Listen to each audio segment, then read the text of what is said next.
Well, growing questions over the storming of Capitol Hill. The FBI now seeking information to identify those who were actively instigating the violence we saw in Washington yesterday. With us now is Danny Coulson. He is a former FBI Deputy Assistant Director who was one of the commanders of the Oklahoma City bombing investigation. Danny, it's always good to see you. This, of course, is right up your alley.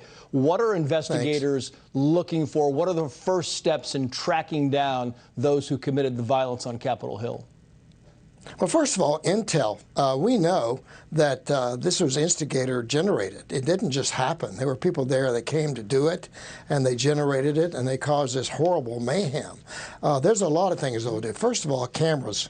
There are cameras all over the place. Also remember that those police officers that were attacked, they had body cameras on, and they have excellent, the FBI and the Secret Service and other institutions have very good facial recognition ability. And they captured all that stuff, and as all becomes digitized. And I'll tell you one thing they'll do, and I think it's going to be a little unusual for you, is that they're going to see if other people, these people were involved in other riots. And there's a possibility because there's a culture in this country of people go from riot to riot.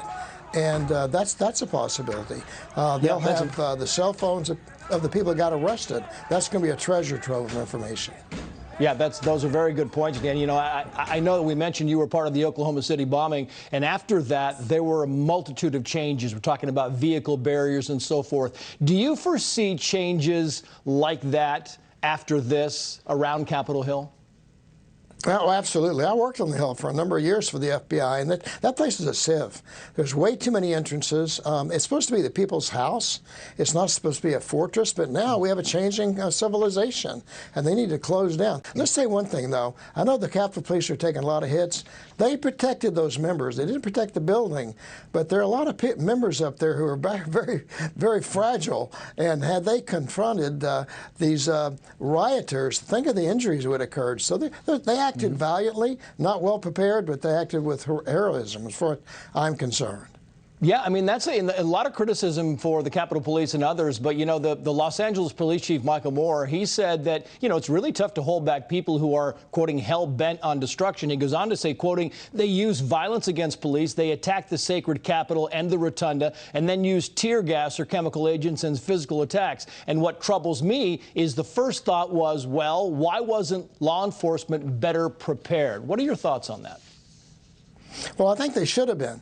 But I think one thing to remember is that Trump rallies are historically very, very peaceful. And I think they were shocked at what happened. I think they didn't account for agitators. And I think that is the problem. The chief of police from L.A. is right. I've dealt with crowd control. And I will tell you, once they get going, you can't stop them.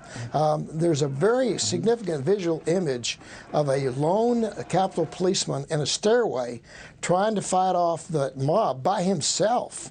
Why weren't there more people there? And I think that's a question that has to be answered. And it was scary. It was sickening to me to see, and I'm really disappointed in what I saw. Yeah, Danny Coulson, always good to hear from you, sir. Thank you. Thank you. Enjoyed it, Trace. Have a good one.